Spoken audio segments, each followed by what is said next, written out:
सोहेल वड़ैच साहब, आप सबसे पहले कहिएगा सर, चार्टर, एक और मीसाक, अब है चार्टर ऑफ पार्लियामेंट। पार्लियामेंट के अपने प्रोसीजर्स हैं, कोड ऑफ कॉन्डक्ट है, ये सब कुछ होते हुए ये जो चार्टर ऑफ पार्लियामेंट है, इसमें क्या मुनफरिद, क्या मुख्तलिफ हो सकता है आपके ख्याल में? पहली तो बात यह है कि ये एक बड़ा खुशगवार आगाज है शदीद तलखियों के बाद, और एक यंगेस्ट पार्लियामेंटेरियन की तरफ से इसका इनिशिएटिव लेना बिलावल भुट्टो का, ये और भी वेलकमिंग है कि नई जनरेशन किस तरह से हमारी पॉलिटिक्स को और हमारी कन्फ्रंटेशन को देख रही है। मैं तो वो गुनाहगार हूँ तो जो 1.5-2 साल से ये कह रहा है कि भाई मुफाहमत ही वाहिद रास्ता है, पॉलिटिकल पार्टीज पहले आपस में कोई रूल्स ऑफ द गेम तय करें। और ये अगर और मैं जब से ये पार्लियामेंट बनी है तो हर रोज तो स्पीकर के साथ बैठते हैं गवर्नमेंट और अपोजिशन, तो वहीं से आगाज कर लें। तो आज वो आगाज जो है वो हो गया, लेकिन 100 जूते खाकर और 100 धक्के खाकर ये हुआ है। अगर ये पहले कर लेते ज्यादा बेहतर था। चलो अब भी मैं समझता हूं कि ये अच्छी बात है, लेकिन इसमें भी एक बड़ी एहतियात रखनी चाहिए कि पाकिस्तान बड़ी एक फ्रेजाइल सिचुएशंस में है, जिसमें एस्टेब्लिशमेंट का रोल भी है, हुकूमत जो है वो भी बड़े नाजुक आशियाने पे बैठी है, जो अपोजिशन है उसके तलकात भी मुख्तदरा से ठीक नहीं है। तो ऐसे तरीके से कि भाई हम बजाय इसके कि ये जो हमने कमेटी बनाई है या जो चार्टर बना रहे हैं, इससे मजीद हम जो जमहूरी कुव्वतें हैं ये कोई मजीद पाकिस्तान के अंदर मजीद कोई लड़ाई ना डालें, किसी मफाहमत की तरफ चले। ये ऐसा तासुर ना जाए कि ये सारा इत्तेहाद कोई मुक्तदरा को शिकस्त देने के लिए है, और बल्कि एक वर्किंग रिलेशनशिप बनाने के लिए होना चाहिए, लिव एंड लेट लिव के लिए होना चाहिए। पार्लियामेंटेरियंस की इज्जत बहुत अजीज है, पार्लियामेंट सुप्रीम है, लेकिन इसी तरह दूसरे अदारों को भी सांस लेने का मौका जो है वो देना चाहिए। तो तभी एक ऑनरेबल सोल्यूशन जो है वो होगा, और मेरा ख्याल है कि ये उसका अच्छा आगाज है। और इसमें जो सीनियर पॉलिटिशियंस हैं, अचकजई साहब हैं, अय्याज सादिक साहब भी हमेशा से बड़े एक मॉडरेट पॉलिटिशियन रहे हैं, डार साहब भी हमेशा मफाहमत की बात करते हैं, बिलावल साहब ने भी ये किया है। तो ये सारे अगर मिलजुल कर कोई ऐसा रास्ता तजवीज कर दें, जो हम बड़ी देर से सारे लोग ही ये कह रहे हैं कि मुफाहमत के अलावा कोई रास्ता नहीं है, लड़ाई से तो कभी मसले हल नहीं होते, तो ये मेरा ख्याल है कि उसकी तरफ एक पहला कदम या एक अच्छा कदम जो है इसको कंसिडर किया जा सकता है। सर, एक्सपेक्टेशन तो आप बड़ी अच्छी इससे लगा रहे हैं, लेकिन ये किस तरह से मुख्तलिफ होगा ऑलरेडी जिस तरह से असेंबली काम करती है, या जो वज़ा करदा रूल्स एंड प्रोसीजर्स हैं उससे? देखिए, जो पार्लियामान होती है ना, इसके पास ये तो सुप्रीम अदारा है ना, आवाम की ख्वाहिशात का ये मरकज है, ठीक है। तो ये तो अपने रूल्स खुद बनाता है और अपने रूल्स में खुद तरमीम कर सकता है, अपने दायरा कार को बढ़ा सकता है, चीफ जस्टिस को बुला सकता है, आर्टिकल 6 के तहत सजा दे सकता है, खुद अपनी अदालत बना सकता है। तो पार्लियामेंट के पास तो बेमुहाबा इख्तियारात है। अगर वो उसको अपने किसी से कन्फ्रंटेशन किए बगैर अगर एक कोई नया रास्ता बनाए, जिससे ये ना हो कि ये पार्लियामेंट ही जाती रहे या जमहूरियत ही जाती रहे, तो उससे नीचे नीचे जो भी ये करना चाहे कर सकते हैं और करते रहे हैं। आप इस मुल्क का आइन पार्लियामेंट ने बनाया, दहशतगर्दी के खिलाफ जो मुत्तहिदा स्ट्रेटेजी थी वो उसने बनाई, 18वीं तरमीम जो है वो उसने बनाई। तो ये पार्लियामेंट कर सकती है, और पार्लियामेंट के अंदर चूंकि ये गुंजाइश होती है, लोग साथ बैठते हैं, उठते हैं, रोज बातचीत करते हैं, तो वो आम लोगों से वो डिफरेंट लोग होते हैं, उनके अंदर थोड़ी सी ये सलाहियत पैदा हो जाती है कि एक दूसरे को सुने, एक दूसरे की बात करें, और आपस में वो हर रोज उनका किसी ना किसी चीज पे कंसेंसस होता है। फर्ज करें सुबह उठते हैं, जब वो जाते हैं, आपको पता है कि कौमी असेंबली की कार्रवाई शुरू होने से पहले रोजाना मीटिंग होती है कि आज का एजेंडा क्या होगा, किस तरह तय होगा। तो इसका मतलब है कि हर रोज वहाँ एक कंसेंसस तो होता है ना, तो भाई उसी कंसेंसस को आगे लेके चल पड़े। अच्छा सर, ये आपकी इंपॉर्टेंट बड़ी बात है, मैं शहजाद की तरफ यही लेके जाना चाहूँगी। शहजाद, जब पार्लियामेंटेरियंस ने इकट्ठा होने का फैसला किया है, तो क्या समझते हैं, क्या ये तासुर जाएगा मज़ीद लड़ाई का कि पार्लियामेंट ग्रीवियंसेस, क्योंकि तहरीक इंसाफ की हैं और वो इल्ज़ाम लगाते हैं कि इदारों की तरफ से ये सारा कुछ हुआ, या हुकूमत ने भी जो किया वो इदारों की ईमा के ऊपर किया, तो ये तासुर या मज़ीद लड़ाई से कैसे गुरेज किया जाए?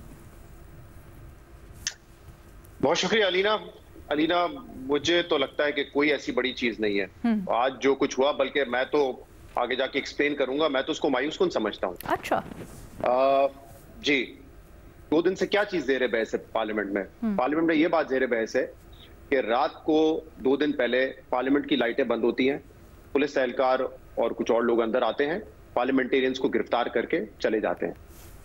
आज जब बिलावल साहब असेंबली की तरफ जा रहे थे तो रिपोर्टर्स ने उनसे पूछा कि आप इन जो गिरफ्तारियां हुई हैं पार्लियामेंट में उसके हवाले से बात करेंगे। उन्होंने कहा आप मुझे असेंबली के फ्लोर पे सुन लें। एक लफ्ज बिलावल भुट्टो जरदारी साहब ने आज नहीं कहा कंडेमनेशन का इस हवाले से जो 2 दिन पहले पार्लियामेंट में हुआ है। कल नवीद कमर साहब ने बात की, शायद पीपल्स पार्टी में से किसी और ने भी बात की थी और मुजम्मत की थी। बिलावल पार्टी के चेयरमैन हैं, आज असेंबली के फ्लोर पे उनका पहला खिताब था उस इंसिडेंट के बाद। He did not even utter a single word. उनके नाना यूएन में बैठ के करारदाद फाड़ देते थे। मोहतरमा बेनजीर भुट्टो को जब इस असेंबली में गलत अल्फाजों से पुकारा जाता था वो उसका जवाब देती थी, उनकी पार्टी वाले खड़े होते थे। बिलावल साहब ने आज एक लफ्ज नहीं कहा। उन्होंने कहा बाहर रिपोर्टर्स से कि मैं अंदर जाके इस पर बात करूंगा, आप सुनिएगा मुझे, एक लफ्ज नहीं उन्होंने कहा। बल्कि मुझे उनकी तकरीर का बहुत हिस्सा रेटरिक लगा, इररेलेवेंट लगा, और शायद वो इस वजह से क्योंकि वो कहते हैं कि हम हुकूमत में है नहीं और ऑपोजिशन में तो वो जाहिर बात है नहीं है, लेकिन वो ये तासुर भी देना चाहते हैं कि हम हुकूमत के इकदामात में भी साथ नहीं है, इसलिए ना तो वो खुल के मजम्मत कर सके और बिल्कुल वो रेटरिक बातें की जिसको मैं आगे जाके एक्सप्लेन करता हूं क्यों कह रहा हूं। तो एक तरफ तो बिलावल साहब ने इस सब्जेक्ट को टच ही नहीं किया। तो हम बात कर रहे हैं किसकी? चार्टर ऑफ पार्लियामेंट की। चार्टर ऑफ पार्लियामेंट की बात कर रहे हैं। पार्लियामेंट में 2 दिन पहले हमला हुआ, आपके साथी पार्लियामेंटेरियंस को गिरफ्तार किया गया, उनके खिलाफ जो FIR कटी है मजाका खेज है कि असला छीन लिया, फला कर दिया, ये कर दिया, और कोई बात नहीं करेगा इस पे। तो फिर क्या करेंगे आप चार्टर ऑफ पार्लियामेंट बनाकर? अयाज सादिक साहब कल ये बैठ के कहते हैं who is the custodian of the house, कि मैंने सुना है कि मेरे साथियों ने बताया कि यहाँ पे ऐसा हुआ है, मैं देखूंगा, मैं चेक करूंगा, हम वीडियोस देखेंगे। क्या आपको, मुझे जो चीज पता है वो कस्टोडियन ऑफ द हाउस को नहीं पता? क्या आपने वो नहीं देखा कि पार्लियामेंट में लाइटें बंद कर दी गई थी और उसके बाद गाड़ी अंदर जा रही थी पार्लियामेंट में? आपको पता है, मुझे पता है, कस्टोडियन ऑफ द हाउस को नहीं पता। कह रहे मैंने सुना है। सारी दुनिया में खबरें छपी हुई है, कल निकाल के देखें अमेरिकी अखबार से लेके हिंदुस्तान के अखबार में क्या खबरें छपी हुई हैं, लेकिन हमारे कस्टोडियन ऑफ द हाउस को नहीं पता। और आज क्या हुआ है अलीना, क्या हुआ है आज? 4 जो एहलकार है सिक्योरिटी, सार्जेंट ऑफ आर्म्स, जिसमें 3 जूनियर हैं, उनको 4 महीने के लिए मुअत्तल कर दिया है हमने। CDA के 5 मुलाजमीन को मुअत्तल कर दिया है कि लाइटें कैसे बंद हो गई, लोग कैसे आ गए, ये कार्रवाई हुई है। अब आप बना लें चार्टर ऑफ पार्लियामेंट, क्या करेंगे आप बना के? तब अगर ये कार्रवाइयां कर रही हैं और इतने साल बाद आप ये सोच के बैठे हैं, आई एग्री विद जो एक ओवरऑल थीसिस है सोहेल बड़ाई साहब का कि बातचीत होनी चाहिए, लेकिन आज जब एक जुमला आप ये कह रहे हैं कि चार्टर ऑफ पार्लियामेंट बनाएंगे 16 अरकान मिलकर, तो कम से कम कुछ एक्शन तो दिखाए ना। सिर्फ लफाजी करनी है आपने, कोई कंडेमनेशन नहीं, कोई किसी के खिलाफ कोई कार्रवाई नहीं होगी। अच्छा, अब मैं उस हिस्से पे आता हूँ बिलावल साहब के, क्योंकि मैंने बिलावल साहब को, I listen to him because कुछ तकरीरें, बल्कि काफी सारी तकरीरें उनकी बहुत ज्यादा टू पॉइंट होती है, खुल के बात करते हो, मैं बड़ा एंजॉय करता हूं। लेकिन आज मुझे क्यों डिसअपॉइंट किया? एक तो वजह मैंने आपको बता दी, दूसरा जो रेटरिक था कि यार देखें हम पार्लियामेंट में बैठे हुए हैं, ये स्टूडेंट्स हैं यहाँ पे, क्या ये सियासतदान बनना चाहेंगे, ये साइंटिस्ट बनना चाहेंगे, लॉयर बनना चाहेंगे, लेकिन सियासतदान नहीं बनना चाहेंगे। भाई कैसे सियासतदान बने, क्यों बने? हर गुजरता हुआ इलेक्शन पिछले इलेक्शन से ज्यादा धांधलीशुदा होता है। हर गुजरा हुआ इलेक्शन जो इलेक्शन होता है उसमें धांधली की, रिगिंग की ज्यादा शिकायतें आती हैं। जब नौजवान ये बैठ के देखेंगे कि वोट डालते किसी को है, निकलता किसी को है, तो हम क्यों सियासत में आए? जब नौजवान बैठ के ये देखेंगे कि जो पार्टी, चाहे वो PTI हो, नून लीग हो, जब एस्टेब्लिशमेंट से हाथ मिला लेगी तो उसको इक्तदार मिल जाएगा, चाहे उसकी मकबूलियत जितनी भी हो, तो क्यों ये बच्चे फिर सियासत में आएंगे? ये बातें मतलब सिर्फ आप ये कह रहे हैं कि जलसे में तकरीर हो गई, ये हो गया, फला हो गया, इस वजह से बच्चे सियासत में नहीं आएंगे? जो लार्जर इशू है वो आपको नहीं नजर आता कि इस वक्त भी मईशत से लेके सियासत तक इस हुकूमत के हाथ में नहीं है। फैसले वो नहीं कर रहे हैं, तो क्या बनेंगे आप? सियासतदान बन के आप क्या कर लेंगे फिर आप? ये आपके मुल्क की तारीख नहीं है, ये हाजिर है और ये शायद मुस्तकबिल भी होगा। तो बच्चों को आप ये ना कहें कि ये सियासतदान इसलिए नहीं बनेंगे क्योंकि किसी एक शख्स ने बड़ी कोई गलीज तकरीर कर दी और खवातीन के हवाले से क्या किया, वो अपनी जगह कंडेमनेबल है, लेकिन आपको लार्जर इशू देखना है। फिर उन्होंने बात की गवर्नेंस की कि देखें हमें, अब देखें ना, बात ये है कि अच्छी अच्छी बातें तो कर ली हैं, ठीक है, कि गवर्नेंस पे तवज्जो दें, हम मसाइल को हल करें। आपको पता है कि सिंध में, ये अभी यूनिसेफ की रिपोर्ट पिछले महीने आई है, 98% 5 साल से कम उम्र के बच्चे मिनिमम ग़िज़ा उनको नहीं मुयस्सर होती, मेल न्यूट्रिशन का शिकार है। यूनिसेफ की रिपोर्ट है ये, 98%। आप पीपल्स पार्टी में बिलावल साहब या किसी को भी पूछते हैं आपने इतने साल में क्या किया है, पिछले 5 साल से 3 अस्पताल का नाम ले रहे हैं कि ये 3 अस्पताल हमने बनाए। बिल्कुल बनाए, बहुत अच्छे अस्पताल। क्या उससे जो बच्चे मेल न्यूट्रिशन का शिकार है आपके सूबे में, वो क्या खत्म हो गई है? वो मसला खत्म हो गया है? पाकिस्तान तहरीक इंसाफ इमरान खान बार बार कहते थे कि 2.5 करोड़ बच्चा जो है वो स्कूलों से बाहर है। क्या खैबर पख्तूनख्वा में आज इनरोलमेंट ज्यादा हो गई है? क्या ज्यादा बच्चे स्कूल जा रहे हैं? नहीं, वो फिगर 3 करोड़ पे पहुंच चुका है कंजर्वेटिव एस्टिमेट के मुताबिक। हमारे दोस्त शहजाद रॉय कहते हैं कि वो मसला नहीं है जो बच्चा 3 करोड़ बाहर है स्कूल से, जो बच्चा जा रहा है स्कूल वो ज्यादा बड़ा प्रॉब्लम है, क्योंकि जो मयार ऑफ एजुकेशन है वो इतना बेकार है आपका। तो ये मसला किसने हल करना था? आज ये तकरीरें तो है, सब बातें करने, आप परफॉर्म करें ना। एक की वहां पे 12 साल से हुकूमत है, एक की वहां पे 18 साल से हुकूमत है।